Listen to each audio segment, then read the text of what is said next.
In this video, we are going to solve example number 2 and example number 3. So first we will solve example number 2 and then example number 3. So in example number 2, we have to write a Pythagorean triplet whose smallest member is 8. तो Pythagorean जो triplets होती हैं उनकी general form क्या होती है? उनकी general form होती है, मतलब जो उनके तीन एलिमेंट्स होते हैं जनरल फॉर्म के, वो किस फॉर्म में होते हैं? 2m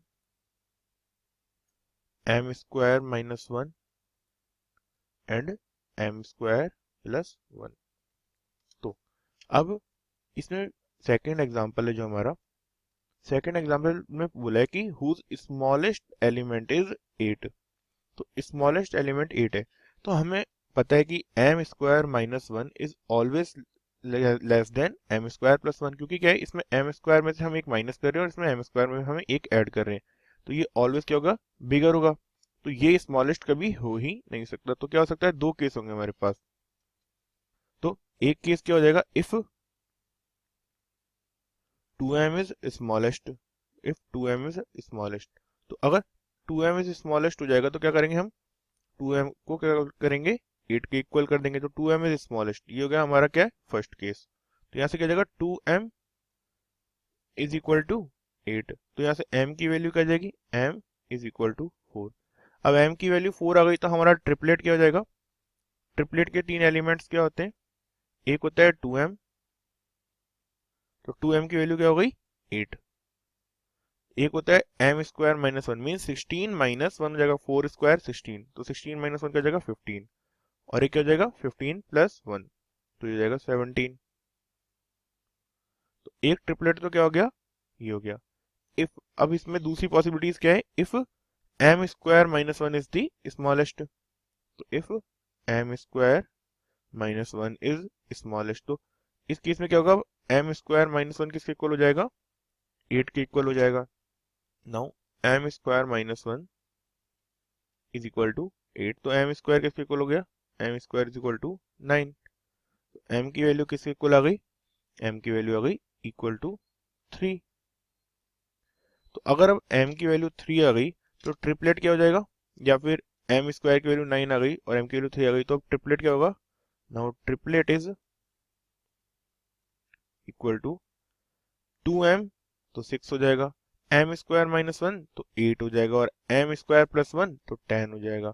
तो ये हमारे क्या होंगे? दो ट्रिपलेट आएंगे। वन इज 8, 15 एंड 17, अगर 8 स्मॉलेस्ट एलिमेंट है तो, और दूसरा आएगा 6, 8 और 10। लेकिन अगर हम इसमें देख सकते हैं दूसरा ट्रिपलेट में क्या गड़बड़ हो गई है कि हमने m स्क्वायर माइनस 1 को स्मॉलेस्ट एज्यूम करा, तो m की वैल्यू 3 आ गई, लेकिन एक एलिमेंट जो 6 है ये क्या है?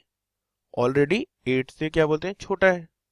तो इसमें क्या बोलते हैं? 8 स्मॉलेस्ट मेंबर नहीं है, 6 स्मॉलेस्ट मेंबर है, तो ये वाला आंसर क्या होगा? ये हम कंसीडर नहीं करेंगे। So this is not the answer. तो केवल एक आंसर मिला हमें, वो क्या है?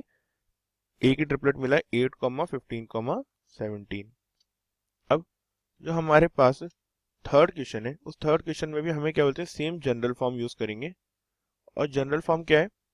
इसमें बताना कि हमें find a Pythagorean triplet in which one member is 12।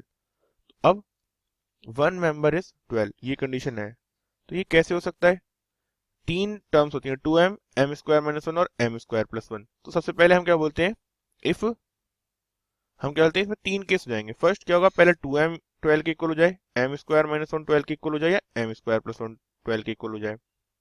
तो if 2m is equal to 8, तो 2m अगर 8 के इक्वल हो गया तो क्या हो जाएगा?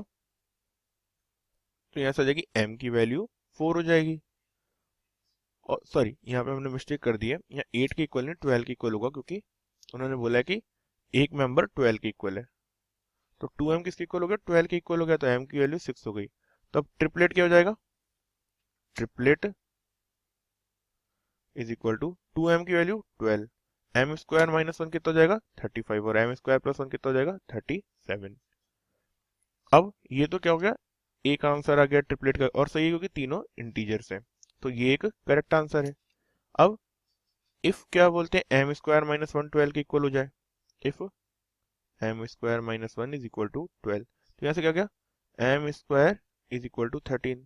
तो यहाँ से m क्या है, m की वैल्यू आगे जाएगी √13, तो यहाँ से आ जाएगा, मतलब m क्या है, एक इंटीजर नहीं है, तो m is not an integer.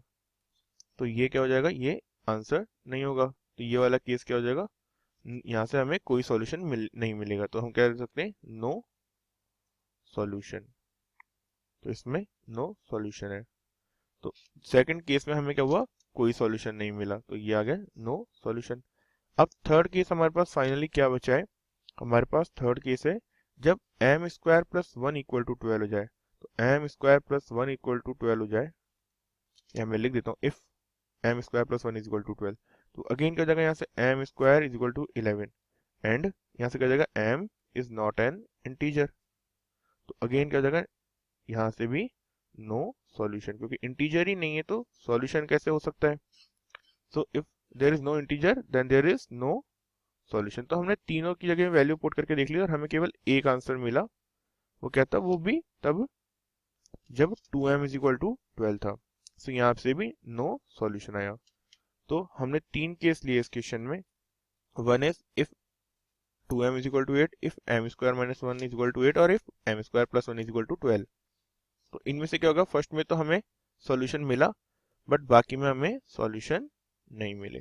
So that's how we solve this kind of questions.